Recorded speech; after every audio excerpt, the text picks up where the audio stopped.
નમસ્કાર અમારા દિલથી વાલા પેન્શનર મિત્રો, નિવૃત્ત કર્મચારી મિત્રો, ભાઈઓ તથા બહેનો, સ્વાગત છે આપ સૌનું આપણી આ યુટ્યુબ ચેનલ ભાવેશ મકવાણા ન્યૂઝમાં। તો પેન્શનર મિત્રો, આજના વિડીયોની અંદર આપણે વાત કરવાના છીએ નિવૃત્ત પેન્શનરોના પેન્શન વધારાને લઈને। આજરોજ તારીખ 4/8/2026ના રોજ સુપ્રીમ કોર્ટે આપ્યો છે એક અગત્યનો ચુકાદો। તો પેન્શનર મિત્રો, શું અગત્યનો ચુકાદો આપ્યો છે તે જોવા અને જાણવા માટે આપણા વિડીયોની અંદર અંત સુધી બન્યા રહેજો, એટલે બધી જ માહિતી તમને વ્યવસ્થિત રીતે સમજાઈ જશે। અને જો હજી સુધી આપણી આ યુટ્યુબ ચેનલ તમે સબસ્ક્રાઈબ ન કરી હોય તો ડેઈલી આવી જ અપડેટ અને માહિતીઓ મેળવવા માટે આપણી આ યુટ્યુબ ચેનલ તમે અત્યારે જ સબસ્ક્રાઈબ કરી લેજો દોસ્તો। તો શરૂ કરીએ આજનો આ વિડીયો। તો સૌથી પહેલાં વાત કરીએ તો 8મા પગાર પંચે હજારો પાનાના નાણાકીય અને વહીવટી ડેટાની તપાસ કરવી પડશે, તો હિસ્સેદારોને સાંભળવા પડશે અને તેની ભલામણો તૈયાર કરવી પડશે। તો વિગતવાર વાત કરીએ તો 8મા પગાર પંચની નવીનતમ અપડેટ। 8મા પગાર પંચે વધુ એક મહત્વપૂર્ણ સીમાચિહ્નરૂપ પાર કર્યું છે। તો મંત્રાલયો, વિભાગો અને કેન્દ્ર શાસિત પ્રદેશો માટે સત્તાવાર ડેટા સબમિટ કરવાની બારી હવે બંધ થઈ ગઈ છે। તો આનો અર્થ એ છે કે કમિશન પાસે હવે તેના કાર્યના આગલા તબક્કામાં જવા માટે જરૂરી બધી જ માહિતી છે। પરંતુ જો લાખો કેન્દ્ર સરકારના કર્મચારીઓ અને પેન્શનરો સુધારેલા પગાર અંગે તાત્કાલિક જાહેરાતની અપેક્ષા રાખી રહ્યા હોય તો તેમણે થોડી વધુ રાહ જોવી પડી શકે છે। તો કમિશનનું કામ હજુ પૂરું થયું નથી દોસ્તો। ત્યારબાદ વાત કરીએ તો આ ડેટા આટલો મહત્વપૂર્ણ કેમ હતો? તો ડેટા સંગ્રહની કવાયત ફક્ત બીજી સરકારી ઔપચારિકતા નહોતી। દરેક મંત્રાલય અને વિભાગને કમિશનના ઓનલાઈન પોર્ટલ દ્વારા તેમના કર્મચારીઓ, પગાર માળખું, ભથ્થા, ખાલી જગ્યાઓ અને નાણાકીય અસરો વિશે વિગતવાર માહિતી અપલોડ કરવા માટે કહેવામાં આવ્યું હતું। તો કમિશન આ માહિતીનો ઉપયોગ પગાર સુધારાથી સરકારને કેટલો ખર્ચ થઈ શકે છે અને હાલના પગાર માળખામાં કયા ફેરફારોની જરૂર પડી શકે છે તેના ઉપર ટકેલી છે। તો ઘણા વિભાગો દ્વારા સમય માંગ્યા બાદ આ માહિતી સબમિટ કરવાની અંતિમ તારીખ 30 જૂનથી વધારીને 31 જુલાઈ કરવામાં આવી હતી। તો હવે આ વિસ્તરણ સમાપ્ત થઈ ગયું છે, જેનાથી કવાયતનો આ તબક્કો સત્તાવાર રીતે બંધ થઈ ગયો છે। તો ત્યારબાદ વાત કરીએ તો 8મું પગાર પંચ હવે શું થશે?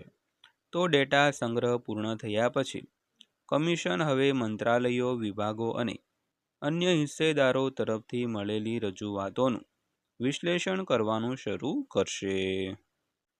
તો આગામી તબક્કામાં પેનલ તેની ભલામણોનો મુસદ્દો તૈયાર કરવાનું શરૂ કરે તે પહેલાં કર્મચારી સંગઠનો, પેન્શનરોના સંગઠનો અને વિવિધ સરકારી સંસ્થાઓ સાથે પરામર્શનો સમાવેશ થશે।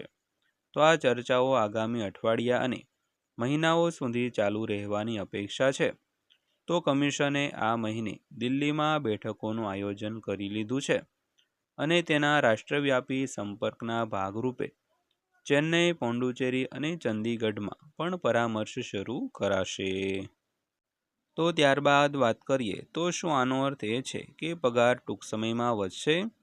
તો હજુ સુધી નહીં। ડેટા સબમિશન વિન્ડો બંધ કરવાનો અર્થ એ નથી કે નવા પગાર મંજૂર થઈ ગયા છે।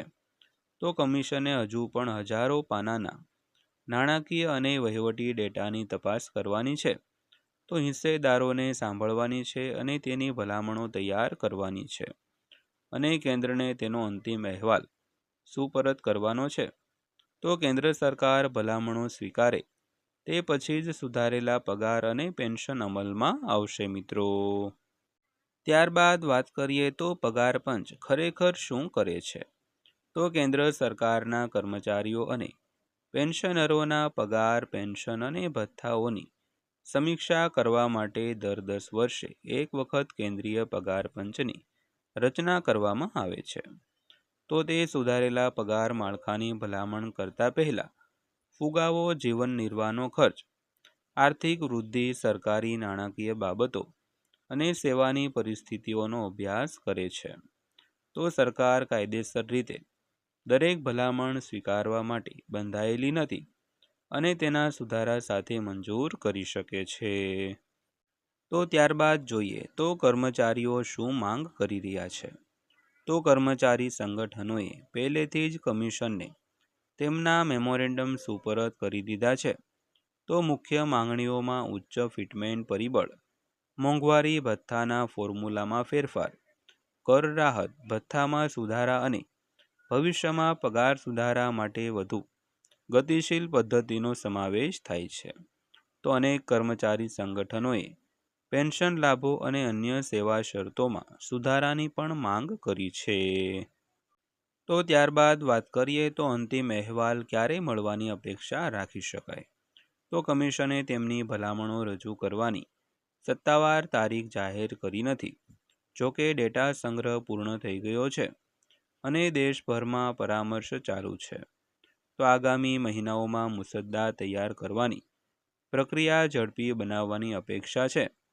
તો કમિશન સરકાર માટે તેમનો અંતિમ અહેવાલ તૈયાર કરે તે પહેલાં કર્મચારીઓ હવે આ બેઠકોના પરિણામ પર નજીકથી નજર રાખશે. તો પેન્શનર મિત્રો, આ હતી આજની માહિતી પસંદ આવી હોય, વિડીયો સારો લાગ્યો હોય તો વિડીયોને એક લાઇક કરજો અને રોજે રોજ આવા જ વિડીયો અને માહિતીઓ મેળવવા માટે આપણી આ યુટ્યુબ ચેનલ સબસ્ક્રાઈબ કરી લેજો. તો ફરીવાર પાછા મળીશું એક નવા વિડીયો સાથે, નવી માહિતી સાથે. ત્યાં સુધી સૌને જય હિન્દ, વંદે માતરમ.